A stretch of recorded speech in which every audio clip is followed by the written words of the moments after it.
So, just for reference, Xeneta is effectively a price benchmarking tool for containers and shipping and freight. And we were established in Oslo 4 or 5 years ago already, and we have grown to almost 100 people now, which has presented a lot of the pains that some previous speakers have presented. But one of the biggest pains that we have seen at Xeneta is really how to build a team, right? Not only how to build a team, but how to make this team empowered, successful, autonomous, and ultimately happy. So I'm going to present you a bit of a journey of how my team building experience have gone in the past few years, right? So the first thing is that I always ask myself, it's how do you choose your team? How do you start building a team? How do you choose to hire, right? And in the simplest form, right, you just need to think of all the needs that you have for that team and all the possible needs that might arise in the future. So you literally write a set of requirements that are going to be for the present and a set of needs that you're going to have in the future, and understand which people, what type of people you need, right? Particularly when you come to a product team, and if you also manage, like in my case, the UX department, the technical writing, this ends up being a very diverse set of possibilities, a very diverse set of needs.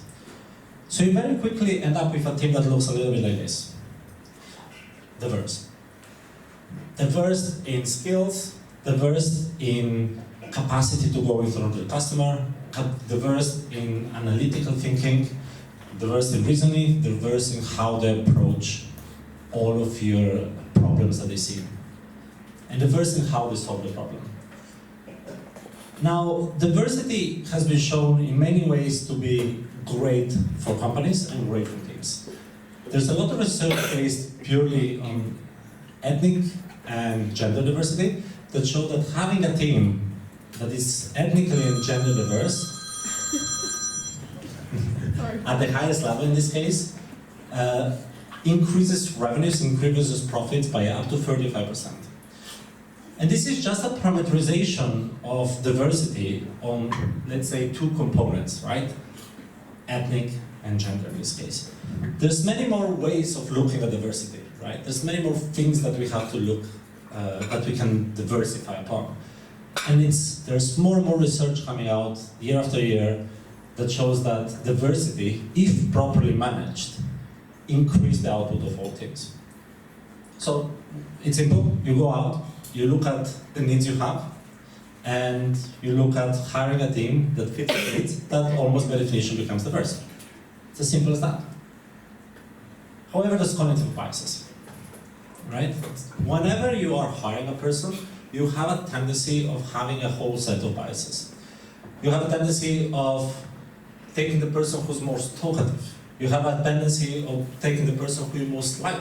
You have that if you're a football supporter and you like Liverpool, you're gonna automatically, subconsciously choose a Liverpool fan before an Everton fan. It's just proven that this is the case. There's also significant research that these biases can form incredibly quickly. There's an incredibly high correlations of what people think about a candidate for a job after 20 seconds and to the person that you offer the job. Think about this, 20 seconds. You say your name, you shake your hand, you say where you're from, and it has an over 80% correlation between what people think at that point they want to hire and what people think after a 1-hour technical interview. So how good is that? Why even do the interview? Why just not say, hi, my name is Erik, and decide, right? So we have to, whenever we hire, whether it's externally or whenever we build a team internally, we have to think about this situation, right? Because otherwise what happens is a little bit like this, right? Which was actually my first attempt at building a team. There was Erik, and there was Erik's team. Great job. And this is, I have many stories about this, but I told a friend of mine 2 days ago that I was writing this talk, and this friend of mine is a mathematician that used to be an academic and now works for a bank. And he told me, you know what, Erik, I've seen exactly this. I was hiring a team of 6 people, and I tried as hard as possible to be diversify the team. And after 2 years, they all quit, and they all went back to academia to do a PhD. So they weren't so diverse as people, right? So, great. So how do you get over these cognitive biases for building, hiring this team? So there's a whole set of things that you can do, right? First of all, it's very important to have the same interview process, standardize the interview process. Standardize also, as fast as possible, the order, the questions, the order of the questions.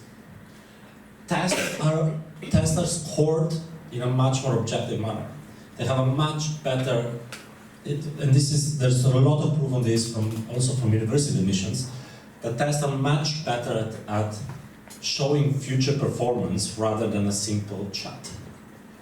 Perform blind CV reviews. Always try to be as blind as possible to experience, not to experience obviously, but to the candidate personal life. Hobbies, for example, which historically people used to put on the CV are not necessarily a good indication of what's going on.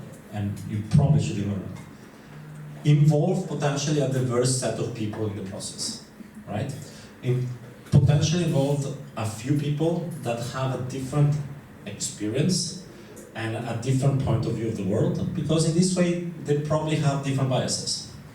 And sometimes also perform personality tests, because that also gives you a different side of the person, and maybe you didn't like the person, and maybe it shows you why, because they're too similar to you, they're too different from you, and you can use that as well. So once you do all this, hopefully your team is going to look more like this, right? Which is much better than the team before. And I'm thinking, I managed to build a team like this, and I was really, really, really proud of myself, right? And then this happened. Diverse teams, while they're shown to be much more efficient and much better performing in the long term, they fight. And I think it's clear why, right? And they tend to be a less effective group. They have a higher turnover, and they have a much higher dissatisfaction levels. It's your time. That's it? I'm off. So I'm going to go to the next slide anyway. So they pop up, and that's too much. So there's a lot of research that has come after the first research about diversity that shows that a diverse team, it's going to be very dissatisfied.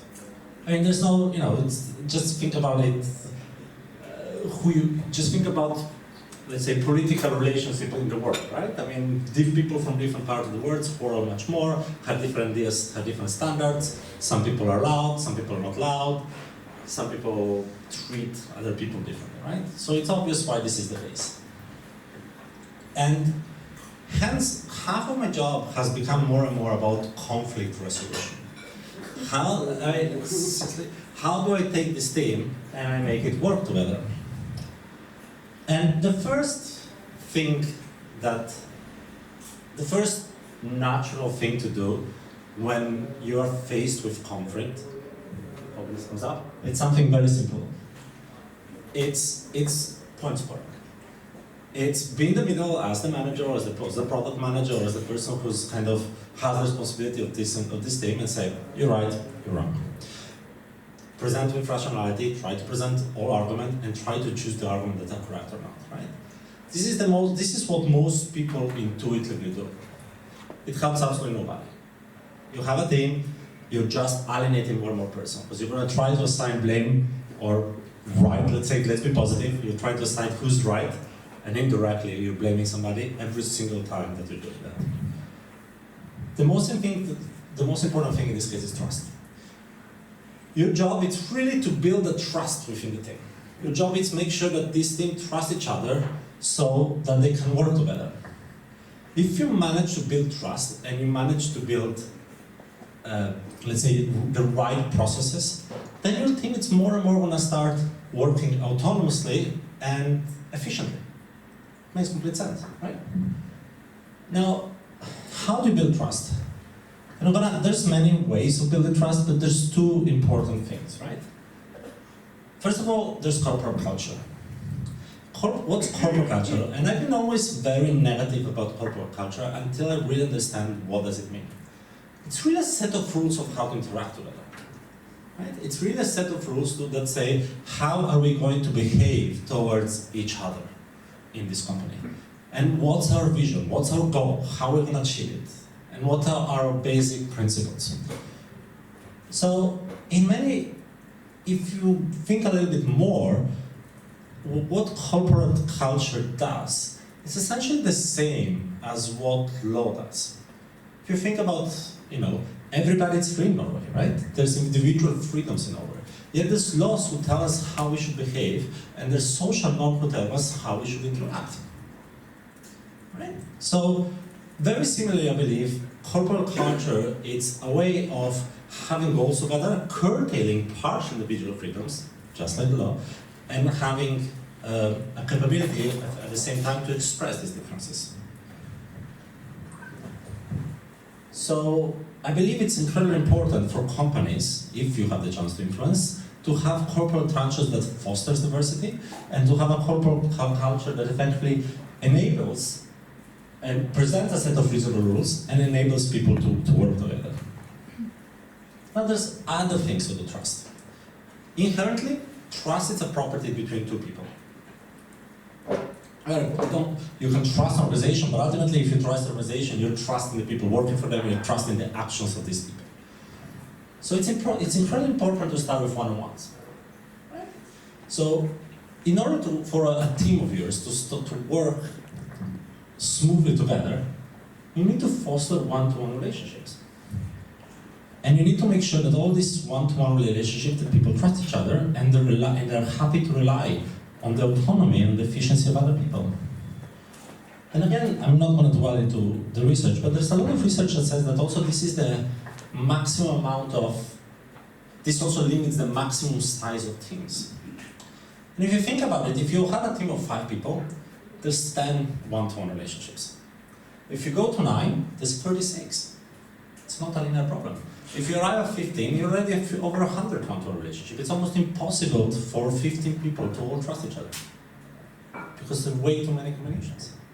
So when you build teams, you have to build nuclei that are big, they're small enough that they're able to trust each other. A lot of, if you want, I can send you references, but a lot of research says that this is approximately in the order of 8 or 9 people. Anything much bigger, stretching above 12, and a team never functions very well because of trust issues. And also because of other issues, communications issues, and so on and so on. But basically you have way too many one-on-one relationships.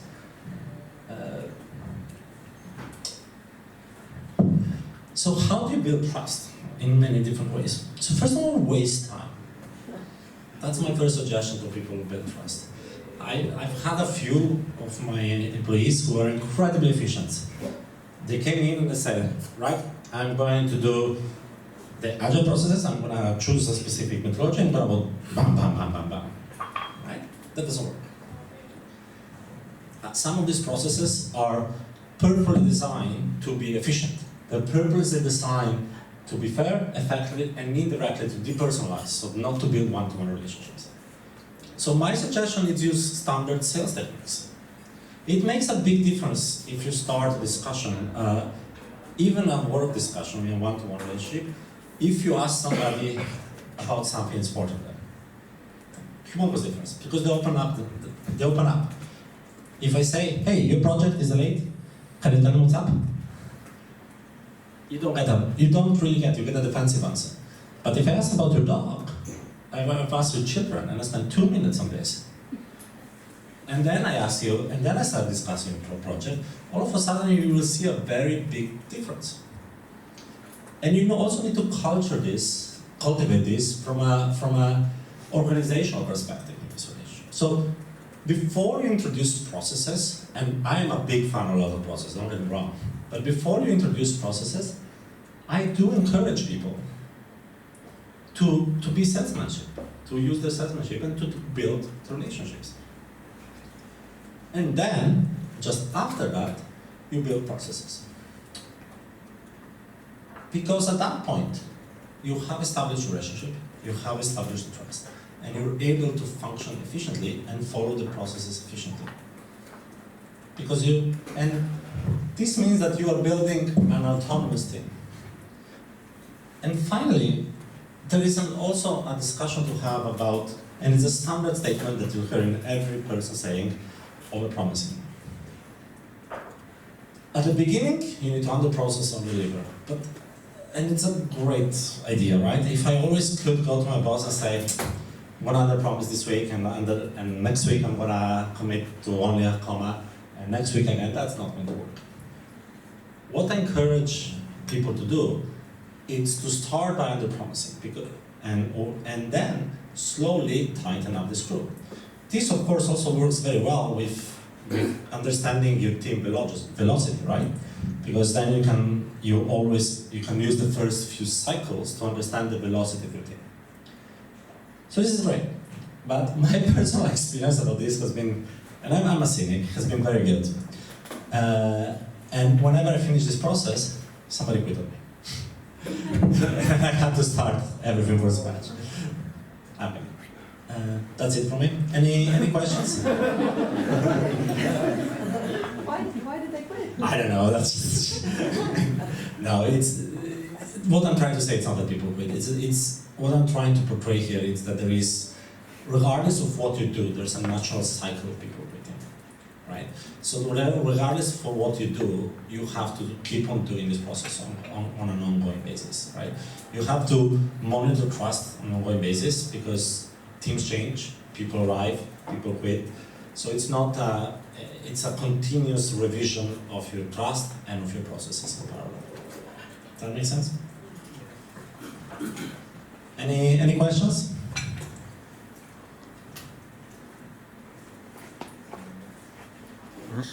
All right. All right. Thank you very much.